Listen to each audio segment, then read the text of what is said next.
મને તો એમ લાગે છે કે આ હવા રંગીન બની ગઈ છે. મને તો એમ લાગે છે કે આ હવા રંગીન બની ગઈ છે. અને આ સ્થળ પણ હવે ગુલઝાર લાગે છે. આ વાતાવરણમાં ખોવાઈ જવાનું મન થાય છે મને. આ વાતાવરણમાં ખોવાઈ જવાનું મન થાય છે મને. અહીં તો આરપીપીનો ભર્યો દરબાર લાગે છે. તો આ આરપીપીના દરબારમાં રાજાની ઉપમા આપી શકાય તેવા આપણા પ્રિન્સિપલ શ્રી હંસાબેન, પ્રધાનની ઉપમા આપી શકાય તેવા સુપરવાઇઝર શ્રી ખ્યાતિબેન અને હિનાબેન, મંત્રીની ઉપમા આપી શકાય તેવા તમામ શિક્ષકો અને પ્રજાની ઉપમા આપી શકાય તેવી તમામ વિદ્યાર્થીની બહેનો, આજના અમારા 11સીના કાર્યક્રમમાં આપ સૌનું હાર્દિક સ્વાગત છે.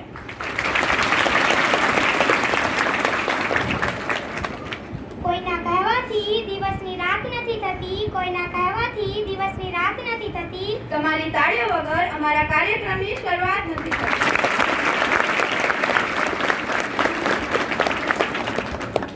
સૂર્યનું પહેલું કોમળ કિરણ છે દીકરી, ચંદ્રની શીતળ ચાંદની છે દીકરી, સાક્ષાત લક્ષ્મીનું સ્વરૂપ છે દીકરી, સંગીતનો પહેલો સૂર છે દીકરી. તો આવું જ સૂર અને અલંકારેથી મઢેલું લક્ષ્મી જેવી દીકરી વિશે ગીત લઈને આવશે અમારા વર્ગની વિદ્યાર્થીની. તો પ્રસ્તુત છે ગીત. લક્ષ્મીનો અવતાર,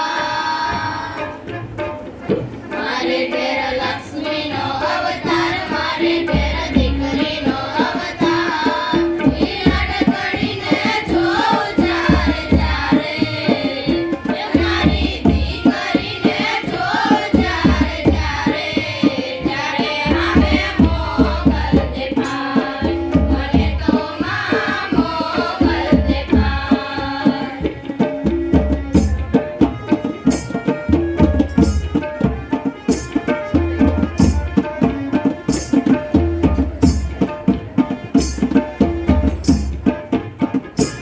એની કુમ પગલી જોઈ અયુહાર ખાય, એના ચાંદરના ચરકારે હથવતારો થાય. મારે આવી બોલે બાપુ ત્યારે હરવના અમાર, આખા દાડાનો થાક મારો પલમાં ઉતરી જાય રે. મારી દીકરીને જોઉં જ્યારે જ્યારે, મારી લડકડીને જોઉં જ્યારે જ્યારે, ત્યારે આવે મોગલ દેખાય, મને તો માં મોગલ દેખાય.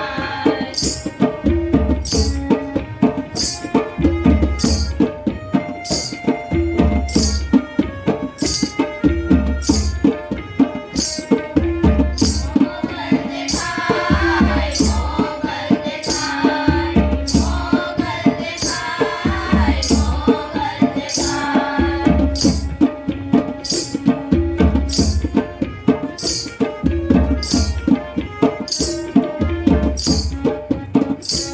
એની ખાલી પેલી વાટા મળવા મન મારું લલચાય, કોઈ સુખ એને થાય તો ના મારાથી જીરવાય. આંખ બંધ કરી નામ મોગલ મોગલ ચાલે વાળું, બધા સુખ ભાગી જાય, સુખની છાયડીતા થાય રે. હું સ્મરણ કરું મોગલ માનું ત્યારે, એનું ધ્યાન ધરું હું જ્યારે જ્યારે, ત્યારે આવે મોગલ દેખાય, મને તો માં મોગલ દેખાય, મને તો મારી માવડી દેખાય, મને તો મારી માવડી દેખાય. સુંદર મજાના ગીત બદલ આભાર. તમને ખબર છે દીકરીનો અર્થ શું થાય? દી એટલે દિલ સાથે જોડાયેલો અતૂટ શ્વાસ. ક એટલે કસ્તુરીની જેમ સદાય મહેકતી અને મહેકાવતી. રી એટલે રીતિ સિદ્ધિ આપનારી અને પરિવારને ઉજળો કરનારી એવી એક પરી. તો આવું જ દીકરી વિશે સ્પીચ લઈને આવશે અમારા વર્ગની વિદ્યાર્થીની પરમાર દેવાંશી. તો પ્રસ્તુત છે સ્પીચ. माँ की परछाई और पिता का ख्वाब हो तुम, कांटों के बीच खिलता हुआ गुलाब हो तुम. तुम सिर्फ बेटी नहीं, अपने माता पिता की जान हो तुम, अपने माता पिता की जान हो तुम. અત્યારે સમાજમાં સ્ત્રી ભ્રૂણ હત્યા 50% નાબૂદ થઈ ગઈ છે, પરંતુ ક્યાંક ને ક્યાંક ખૂણે ને ખચરે આવું પાપ થતું જોવા મળે છે. જ્યારે દીકરીનો જન્મ થાય છે ત્યારે સમાજમાં પહેરડા વેચીને કહેવું જોઈએ કે મારા ઘરે લક્ષ્મીનો જન્મ થયો છે. દીકરો તો એક કુટુંબને તારે છે, પણ દીકરી એ તો બે કુટુંબને તારે છે. દીકરી માની આસ છે તો પિતાનો કાળજાનો કટકો છે. જેમ કાનુડાને બાંધવામાં દર વખતે રસ્સી ટૂંકી પડે છે ને, એમ દીકરીને પણ વ્યાખ્યાઓમાં બાંધી શકાતી નથી. દીકરી તરીકે કહેવાનું મન થાય છે મને, દીકરી તરીકે કહેવાનું મન થાય છે મને કે દીકરી એટલે આંગણાની લક્ષ્મી, દીકરી એટલે તુલસીનો ક્યારો, દીકરી એટલે ફૂલડાની ફોરમ, દીકરી એટલે વહાલનો દરિયો, દીકરી એટલે બાપનું હૈયું, દીકરી એટલે અગ્નિનો અલંકાર, દીકરી એટલે સૃષ્ટિનો શણગાર. આટલા રૂપ છે દીકરીના. દીકરી એ ઈશ્વરની આમંત્રણ પત્રિકા છે. હમણાં સ્લોગન ઘણું જ ફેમસ થયું છે, બેટી બચાવો બેટી પઢાઓ. પણ આજે હું આ દુનિયાને પૂછવા માંગુ છું કે આખી દીકરીને કોનાથી બચાવવાની છે? સ્ત્રી ભ્રૂણ હત્યાના સીધા જ જવાબદાર એવા પૈસાના લાલચુ ડોક્ટરોથી કે એવા પરિવારોથી કે જે દીકરીને 21મી સદીમાં પણ સાપનો ભારો સમજે છે? તમે ગમે તે કહો, પણ એક વાત સોનાના પતરા પર લખી રાખવા જેવી છે કે દીકરી એ ઘરનું અંજવાળું છે, ઘરની ચાંદની છે. જ્યારે કોઈ કાંકરાને સ્પર્શ કરે છે ને, ત્યારે તે કેવળ કાંકરા જ રહે છે, પણ જ્યારે દીકરી કાંકરાને સ્પર્શ કરે છે ને, ત્યારે તે નિર્જીવ કાંકરા જીવતા પાચિકા બની જાય છે. કેટલાક સંબંધો ઘડવામાં સર્જનહારે ખાસો સમય લીધો છે. એવો જ એક સંબંધ છે બાપ અને દીકરીનો. પિતાને વાત્સલ્ય શીખવનાર દીકરી છે. દીકરી એ સ્ત્રીત્વનું रुजु रूप धारण કરીને આવે છે. बेटियां शुभकामनाएं हैं, बेटियां पावन दुआएं हैं, बेटियां जातक कथाएं हैं, बेटियां गुरु ग्रंथ की वाणी है, बेटियां वैदिक ऋचाएं हैं, जिनमें खुद भगवान बसता है, बेटियां वह वरदान है. त्याग तप गुणधर्म और साहस की बेटियां गौरव कथाएं हैं.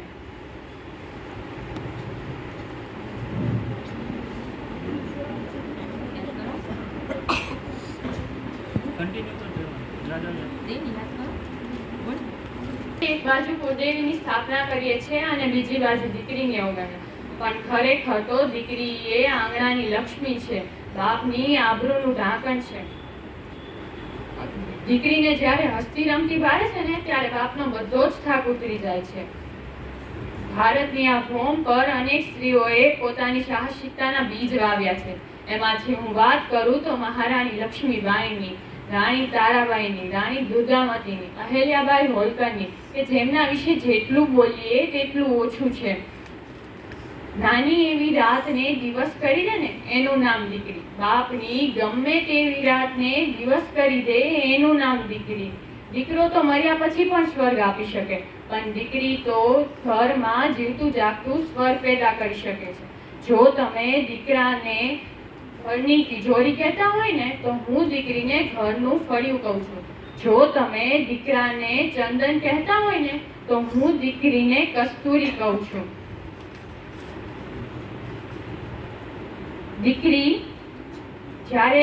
દીકરો જ્યારે આ ધરતી પર આવે છે ને, ત્યારે ઈશ્વર તેને કહે છે કે જા બેટા તારા બાપને મદદ કર.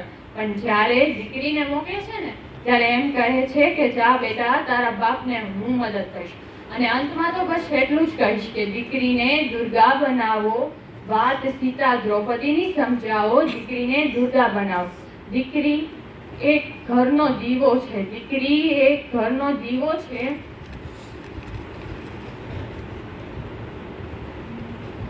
આ સમાજ મૂંગો છે કેવો, મન મૂકીને તેને ભણાવો, દીકરીને દુર્ગા બનાવો. અસ્તુ. દીકરી વિશેની સ્પીચ આપવા બદલ આભાર.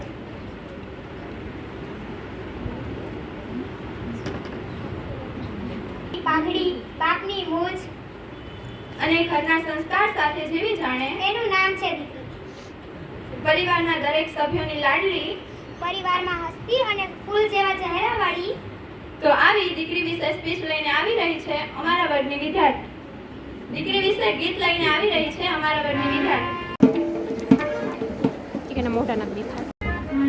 આજે અમારા 11 નો પ્રોગ્રામ હોય અને એમાંય અમારા ક્લાસ ટીચર મહેશ સર હોય અને એમાં અમારે દીકરી વિશે ગીત ગાવું હોય ત્યારે દોરીએ ખીચી દોરી પલને થી તુરે મોર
હાસ્યના લેખકના પુસ્તકનો હાસ્યનો હસગુલ્લો લઈને આવી રહી છે અમારા વર્ગની વિદ્યાર્થીની પરમાર પ્રિયાબા. તો પ્રસ્તુત છે હાસ્યનો હસગુલ્લો. ભક્ત અને ભગવાન. સનાતન હિન્દુ ધર્મની માન્યતા મુજબ માત્ર 33 કરોડ દેવતાઓ છે. મને ગૂગલ કુમારીએ કહ્યું હતું કે આખા વિશ્વમાં હિન્દુઓની વસ્તી આશરે 130 કરોડ છે. જો તમામ હિન્દુઓ સંપીને ભાગ પાડે તો 4 ભક્તના ભાગમાં એક અલાયદો ઈશ્વર આવી શકે તેમ છે. અથવા એમ પણ કહી શકાય કે પ્રત્યેક પરિવાર દીઠ ખાનગી પરમેશ્વરની ફાળવણી થઈ શકે તેમ છે. જો આમ થાય તો બધા ભક્તોનું કામ ફટાફટ થઈ જાય. કારણ કે અત્યારે તિરુપતિ બાલાજી, સિદ્ધિવિનાયક મંદિર જેવી 4-5 જગ્યાએ ગ્રાહકોની વધુ પડતી ભીડ થવાથી તેમની અરજી લેવામાં અને તેને પૂરી કરવામાં ખાસો વિલંબ થાય છે. તે નિવારી શકાય છે. 33 કરોડ દેવતાના એજન્ટ 33 કરોડ કરતાં વધુ છે, જેમાં એજન્ટ તરીકે બ્રાહ્મણ, પૂજારી, જ્યોતિષી વગેરેનો સમાવેશ થાય છે. આ એજન્ટો ભગવાન પોતાના સગા સાધુ હોય એવા હકથી ભક્તની સમસ્યા દૂર કરવાની ગેરંટી આપે છે અને સરવાળે પોતાની જ સમસ્યાઓ દૂર કરતા રહે છે. અમદાવાદનો એક ફૂટપાથીઓ જ્યોતિષી પોતાના ગ્રાહકોને વિદેશ મોકલવાની વિધિ કરતો હતો અને એના મૂર્ખ ગ્રાહકો કાળઝાળ ગરમીમાં સરસપુર અને જમાલપુરમાં આટા મારે છે અને પેલો એજન્ટ ઉનાળામાં સિંગાપુર ફરવા જતો રહે છે. ગુજરાત સાથે ગુજરાતી ભક્તો પણ વાઇબ્રન્ટ થઈ ગયા છે. એક ભક્ત દરરોજ મંદિર જઈને એક જ પ્રાર્થના કરતો, હે 33 કરોડ દેવતા, હું અત્યંત સંતોષી માણસ છું. મારે નોકરી જોતી નથી, છોકરી જોતી નથી. ફક્ત તમે બધા દેવતા મને 1-1 રૂપિયો આપો. અમુક સ્વાર્થી ભક્તો મંદિરની બહાર ભીખ માંગતા ભિક્ષુકોનો તિરસ્કાર કરતા હોય છે, પરંતુ તેમને એટલી નથી ખબર હોતી કે ભિક્ષુક અને ભક્તમાં માત્ર એટલો જ ફરક હોય છે કે ભિક્ષુક મંદિરની બહાર ભીખ માંગે છે, જ્યારે ભક્ત મંદિરની અંદર ભીખ માંગે છે. એક ભક્ત મંદિરમાં જતો હતો ત્યારે ભિક્ષુકે કહ્યું, ભગવાન આપકી જોડી કો સલામત રખે. આ સાંભળીને ભક્ત હસવા લાગ્યો અને બોલ્યો કે માણસ વારંવાર પાપ કરે તો ભગવાન તેને વારંવાર સજા કરતો નથી, પરંતુ તેનો પાપનો ઘડો ભરાઈ જાય એટલે તેને પરણાવી દે છે. પરંતુ મેં જીવનમાં કંઈ પાપ જ નથી કર્યું, એટલે જ હું 52 વર્ષનો થયો છતાં કુંવારો રહી શક્યો. માટે મારી જોડીની સલામતીનો કોઈ પ્રશ્ન જ નથી.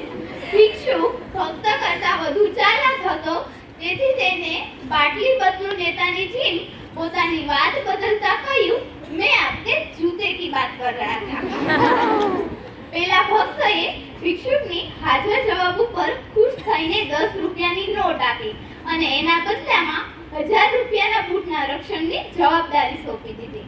એ ભક્તએ મંદિરની બહાર જેવું ભિક્ષુક સાથે વ્યવહાર કર્યો તેવો જ વ્યવહાર ભક્તો મંદિરની અંદર ભગવાન સાથે કરતા હોય છે.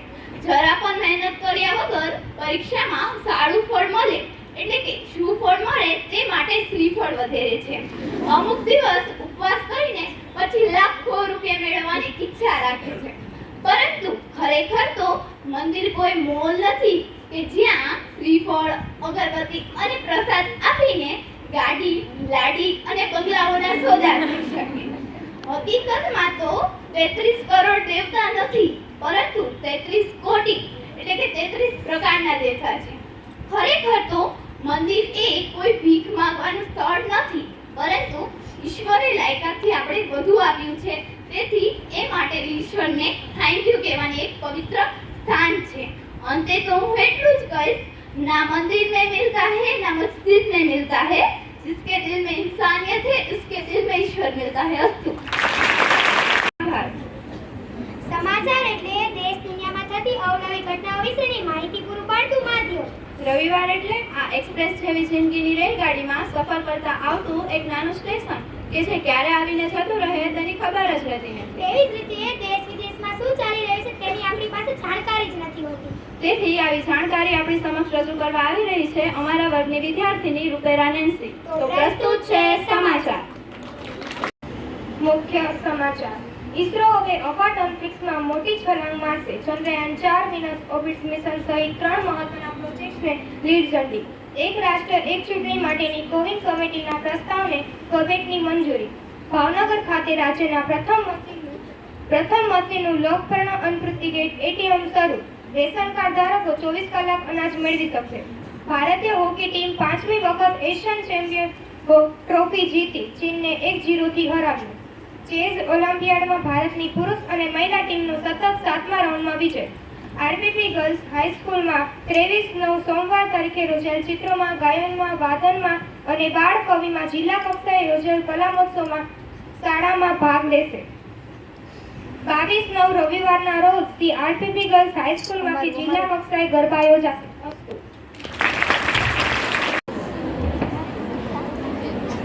દેશ અને દુનિયાની ખબરોથી વાકેફ કરવા બદલ આભાર. આશા છે કે તમને આ કાર્યક્રમમાં મજા આવી હશે અને આનંદ પણ માણ્યો હશે. તો હવે અમારા કાર્યક્રમને પૂર્ણાહુતિ તરફ આગળ વધારવો છે. मुस्कुराने का कोई मोल नहीं होता, मुस्कुराने का कोई मोल नहीं होता, और किसी का किसी से तोल नहीं होता, लोग तो मिल जाते हैं हर मोड़ पर, लोग तो मिल जाते हैं हर मोड़ पर. लेकिन हर कोई हमारे क्लास टीचर की तरह अनमोल नहीं होता. तो आवाज हमारा मोजिला वर्ग शिक्षक श्री महेश सर ने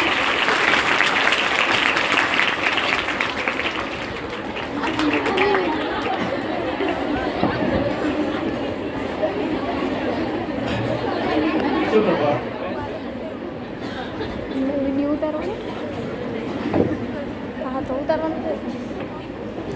સુપ્રભાત.